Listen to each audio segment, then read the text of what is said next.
Hey, what's up, brother? Hey man, long night. Woo! So what Long night. what can you make of that second half, man? I mean, stiffened up defensively a little bit, but I think a lot of that was also Georgia taking their foot off the gas. Yeah. Being patient, just making sure they got out of their win, kept everybody healthy. Nothing ever really got going for Auburn offensively.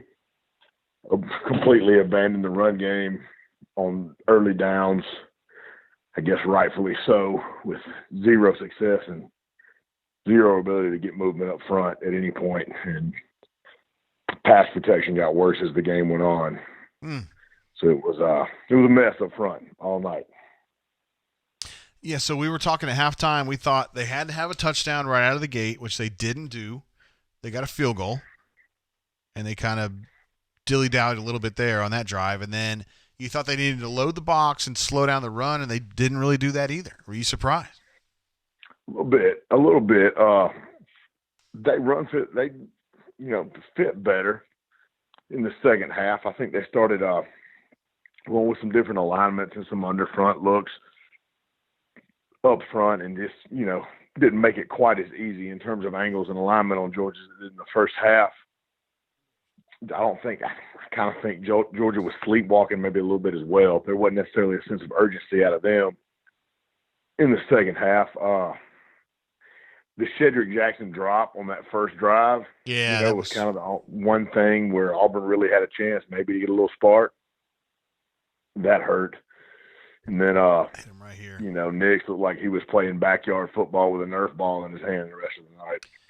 Yeah, let's say the fourth quarter, man. It just seemed like Auburn's offense was just kind of like running ragged. Like it wasn't like Yeah, there was no sense of purpose, really. not at all. Not at all. Especially not up front. And there were, they kept going back to different screen variations. I mean, I guess I understand that concept. When you don't think you can protect at all, you try to get it out of his hands quick. That way you can get it to somebody in space. But it was obvious. Georgia was all over all of them. There wasn't anything to be had. And when there's nothing to be had on a screen, when they're played, your quarterback's fair game. There's nowhere else to go with the ball. Yeah. And, it looked out of sorts on a lot of different levels. I mean, are you surprised by how bad? I mean, because you look at this, they lose by 3 touchdowns, which I think if you're like Mm-hmm.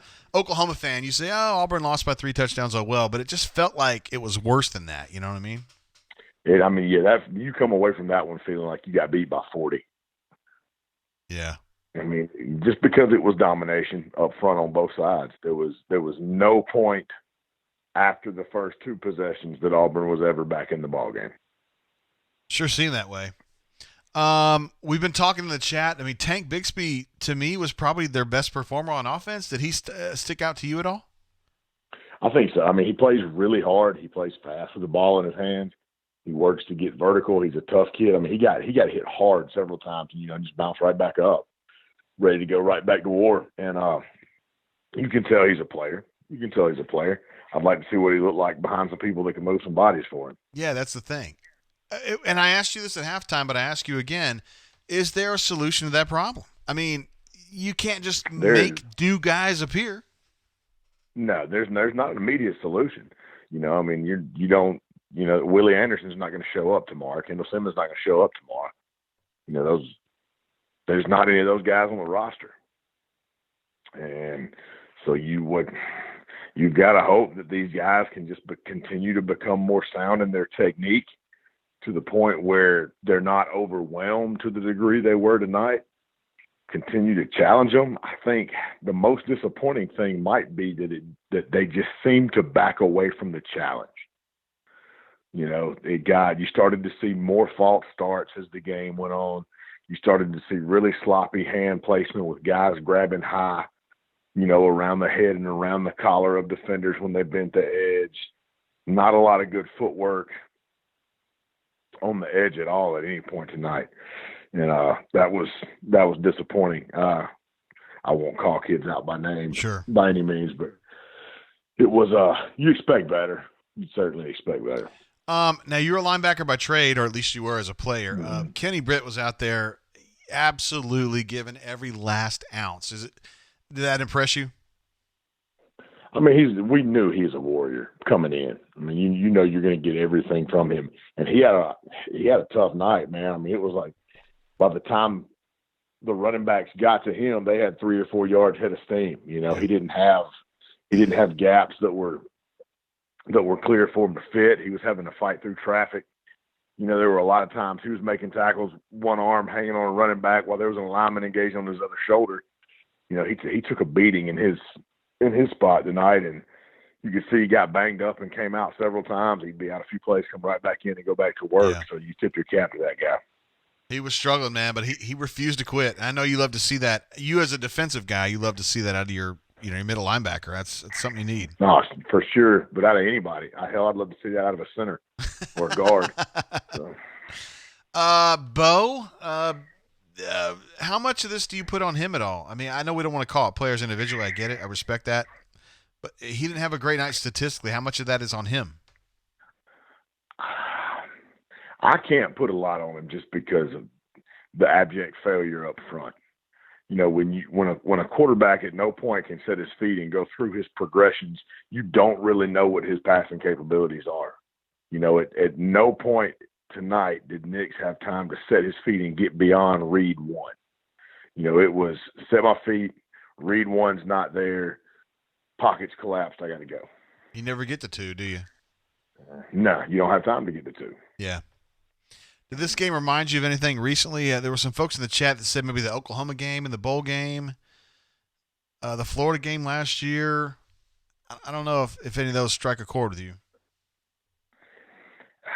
I think they were different just because it was a front to back thing. You know, there were a lot of them where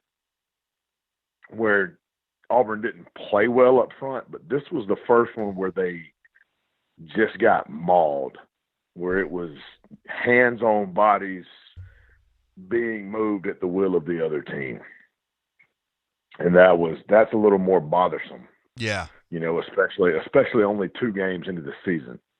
Because while Auburn won't see, until they get to Alabama, they won't see another defensive line of that capability.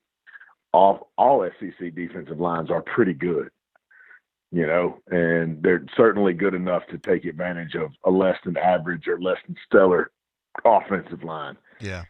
You know, and it may be a struggle for Auburn to gain any semblance of a run game all year long. Well, now that you've seen, I mean, Arkansas played pretty damn well tonight, Hunter. They did.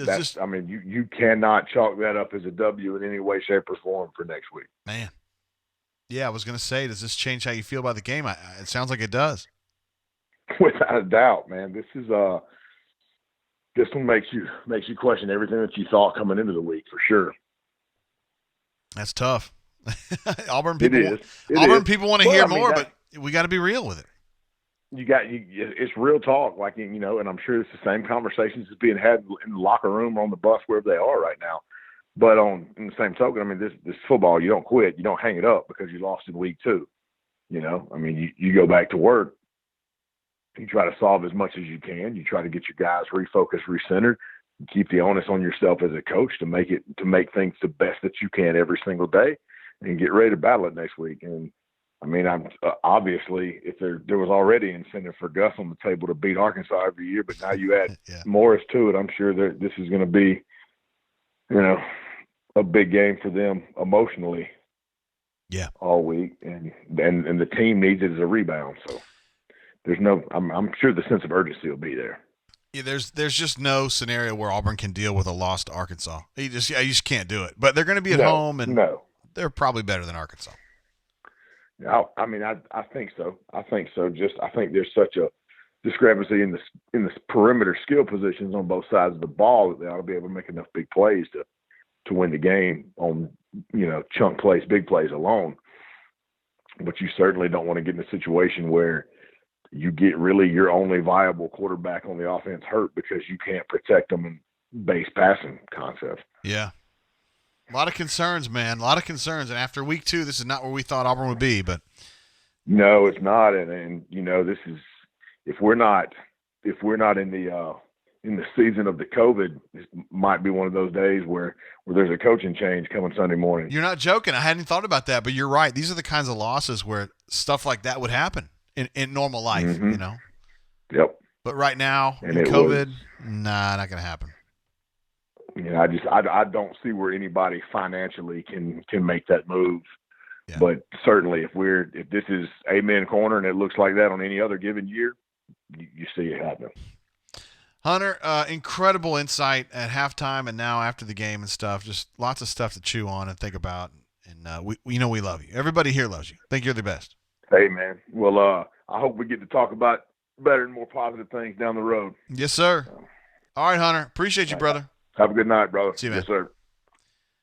There he is, Hunter. I guarantee he would kick 100% of y'all's asses in a fight, in a fist fight. He's an absolute, just like, he looks like a strong man. I mean, he just looks like he's physically intimidating.